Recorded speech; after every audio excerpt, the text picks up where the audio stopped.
Hello everyone, आज है 24 सितंबर और आज इस वीडियो में हम बात करने जा रहे हैं रिलायंस पावर के बारे में। 40 रुपये पर शेयर पहुंच चुका है, 5% का अपर सर्किट आज भी लगा है और पिछले 9 ट्रेडिंग सेशन से लगातार ये ऊपर ही जा रहा है।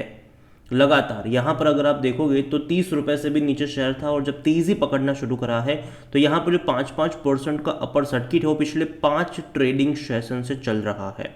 तो तेज़ी अच्छी खासी यहाँ पर देखने को मिल रही है रिलायंस पावर में।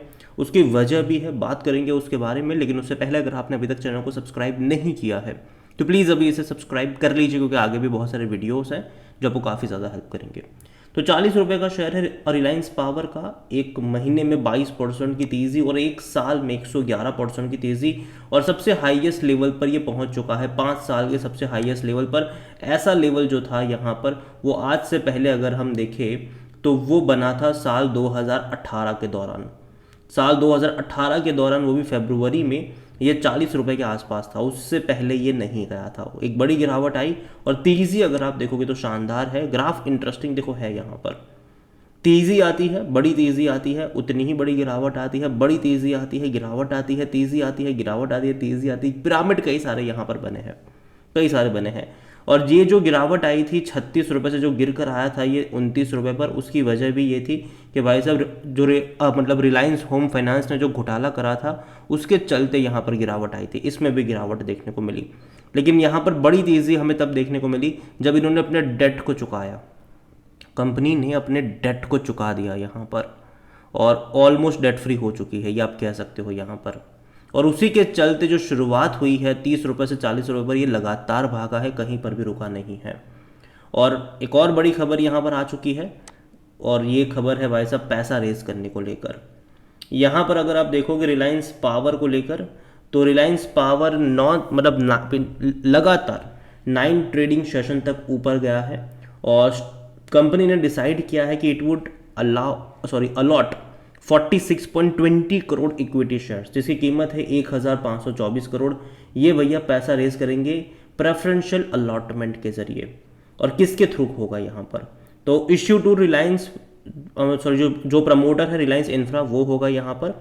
और बाकी जो 2 नॉन प्रमोटर एंटिटीज़ है, एक है अथुम इन्वेस्टमेंट और दूसरा है सनातन फाइनेंशियल एडवाइजरी, ये दोनों यहाँ पर इन्वेस्ट करने वाले हैं। 1524 करोड़ रुपए रेज होने वाला है प्रेफरेंशियल अलॉटमेंट के जरिए।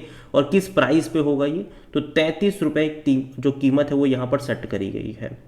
तो 33 रुपये की कीमत पर पैसा यहाँ पर रेज होने वाला है और पार्टिसिपेट 2 नॉन प्रमोटर एंटिटी करने वाली है और एक प्रमोटर जो रिलायंस इंफ्रा है वो यहाँ पर करने वाले हैं। और ये बड़ी बात होगी। उनका इंटेंट क्या है, तो यहाँ पर देखो तो Reliance Power intent to use the जो एक पोर्शन होगा 803 करोड़ का, वो होगा यहाँ पर expanding it's presence in renewable energy sector and other business opportunity including meeting the long term working capital requirement. तो यहाँ पर भैया एक्सपांशन के लिए भी होने वाला है रिन्यूएबल सेक्टर में। इसके अलावा कई सारे जो वर्किंग कैपिटल्स होंगे उसको लेकर यहाँ पर इस्तेमाल करा जाएगा और ये अच्छी बात है। और धीरे धीरे लग रहा है कि वह चीज़ें जो है वो यहाँ पर ट्रैक पर लौटती हुई नज़र आ रही है, ट्रैक पर लौटती हुई नज़र आ रही है यहाँ पर।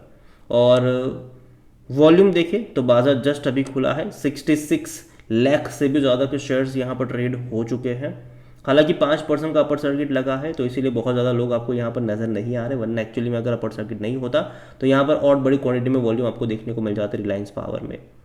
16,000 करोड़ से भी ज़्यादा का इसका मार्केट कैप है। और देखिए ग्राफ जैसे कि मैंने कहा काफ़ी इंटरेस्टिंग है। तेज़ी आती है लगातार दौड़, मतलब ये भागता है, गिरावट आती है लगातार गिरावट भी यहाँ पर देखने को मिलती है। और 5 साल के सबसे हाईएस्ट प्राइस पे ये अभी जाके बैठ चुका है। 100% लोग according to Moneycontrol user यहाँ पर खरीदारी करने की बात कर रहे हैं। कंपनी के बारे में अगर हम बात करें तो डिविडेंड तो हालांकि भूल जाओ कि आपको ये पे करेगा, क्योंकि अभी रिसेंटली इन्होंने पैसा कमाना स्टार्ट करेंगे ये रिसेंटली। अभी तो कंपनी लॉस में ही है।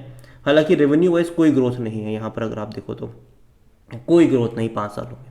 जबकि बाकी जो छोटी छोटी power company, even JP power, Ratan India power, उसने ग्रोथ दिखाई है रेवेन्यू में, लेकिन यहाँ पर ग्रोथ नहीं है। और जहाँ तक प्रॉफिट्स की बात करें तो नुकसान है, लगातार लॉस है। लेकिन आने वाले क्वार्टर्स में यहाँ पर इंटरेस्टिंग चीज़ें हो सकती है। स्पेसिफिकली मुझे सितंबर नहीं दिसंबर का क्वार्टर लगता है। रीज़न सिंपल सा है कि कंपनी ऑलमोस्ट डेट फ्री हुई, तो जहाँ तक जो इनका पैसा अब तक कर्जा चुकाने में जा रहा था अब वो नहीं जाएगा।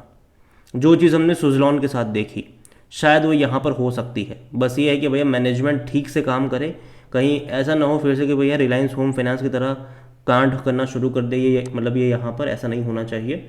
जहाँ तक देखें तो नेगेटिव में पी है, क्योंकि जाहिर सी बात है कंपनी लॉस मेकिंग है। फिनेंशियल्स अगर आप देखोगे इस कंपनी के तो लास्ट क्वार्टर में भी 97 करोड़ का लॉस है, जो कि अच्छा लॉस था। रीज़न ये है कि इससे पहले कंपनी 400 करोड़ 1000 करोड़ तक के लॉस कर रही, तो लास्ट क्वार्टर में लॉस कम हुआ है। रेवेन्यू वाइज कोई ग्रोथ नहीं है यहाँ पर, रेवेन्यू वाइज कोई ग्रोथ नहीं है। तो यहाँ पर कंपनी का जो मेन इंटेंट अभी के टाइम पर नज़र आया वो यही है कि भैया पहले जो है वो स्टेबिलिटी की तरफ जाए, अपने कर्जे को चुकाए, डेट से बाहर आए, बाद में धीरे धीरे एक्सपांशन की तरफ जाएंगे। और ये हमने देखा भी है कि कंपनी ने अपने कुछ प्रोजेक्ट बेचे भी थे, उससे पैसा आया था, पैसा चुकाया था, और अभी प्रेफरेंशियल अलॉटमेंट के जरिए और पैसा रेज करा है। अभी हाल फिलहाल में इन्होंने तकरीबन 2900 करोड़ का जो डेट था वो यहाँ पर चुका दिया था, और ऑलमोस्ट डेट फ्री हो चुके हैं अभी के टाइम पर ये। और जो ये और पैसा रेज हुआ है उसका इस्तेमाल करेंगे एक्सपांशन के लिए और वर्किंग कैपिटल वगैरह की रिक्वायरमेंट के लिए, जो कि अच्छी बात है। और जहाँ तक इनके शेयर होल्डिंग के बारे में देखें तो प्रमोटर की होल्डिंग 23.24% की है, और अभी प्रेफरेंशियल अलॉटमेंट के जरिए जब रेज हो रहा है तो शायद प्रमोटर की होल्डिंग बढ़ जाएगी।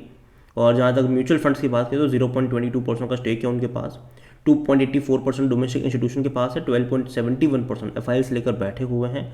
रिटेल की होल्डिंग यहाँ पर 28.29% की है, जो अदर पार्टी से वो 32.70% का स्टेक यहाँ पर लेकर बैठे हुए हैं। ओवरऑल अगर मैं बात करूँ मतलब रिलायंस के बारे में, तो अगेन देखो यार कंपनी ट्रैक पे लौट रही है। लग रहा है कि यहाँ पर बिल्कुल खेल वैसा हो रहा है जैसा सुजलॉन में हुआ था। सुजलॉन भी भैया डेट के तले दबी हुई कंपनी थी, ठीक है, लेकिन उसने भी अपने डेट को क्लियर करा और पैसा रेस कर लिया। और अभी अगर आप देखो तो सुजलॉन प्रॉफिटेबल है, पहले सुजलॉन भी बड़े बड़े लॉस कर रहा था।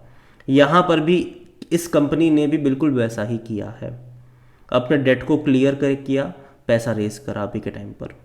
और शायद आने वाले टाइम के जब नंबर्स हमें देखने को मिलेंगे, हालांकि सितंबर के नंबर में उतने ज़्यादा एक्साइटिंग नहीं समझता हूँ, लेकिन बाद में जब दिसंबर के मार्च के नंबर आएंगे वो शायद पॉजिटिव में इनके आते हुए नज़र आ सकते हैं। तो मैं यही कहूँगा कि देखो है तो होल्ड करो, तेज़ी है राइड करो, कोई दिक्कत नहीं है। बस मेरा एक ही कंसर्न इस कंपनी को लेकर रहेगा, वो है इनका मैनेजमेंट। क्योंकि भैया जिस तरीके के घोटाले प्रीवियसली ये लोग कर चुके हैं उसको लेकर कहीं ना कहीं थोड़े बहुत कंसर्न्स ज़रूर आते हैं, और यही मैं कहूँगा कि नज़र रखिए इसके ऊपर। अभी तो भैया इस कंपनी का जो कारोबार है वो अनिल अंबानी के जो बेटे हैं अनमोल, वो यहाँ पर संभाल रहे हैं।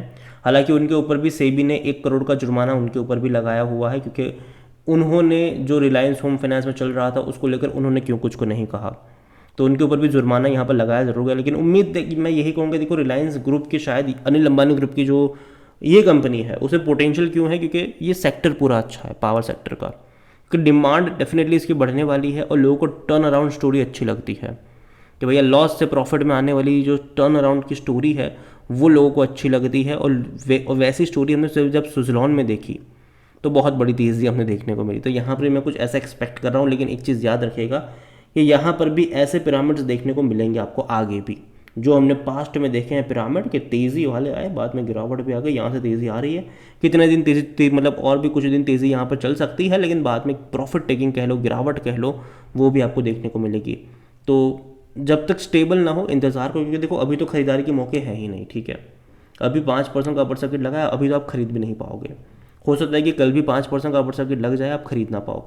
जिस दिन आप खरीदारी करने की कोशिश करोगे 5% का लोअर सर्किट होगा, आप खरीदारी कर जाओगे, फिर आपको पता नहीं कि अगले दिन भी यहाँ पर 5% का लोअर सर्किट लग जाए।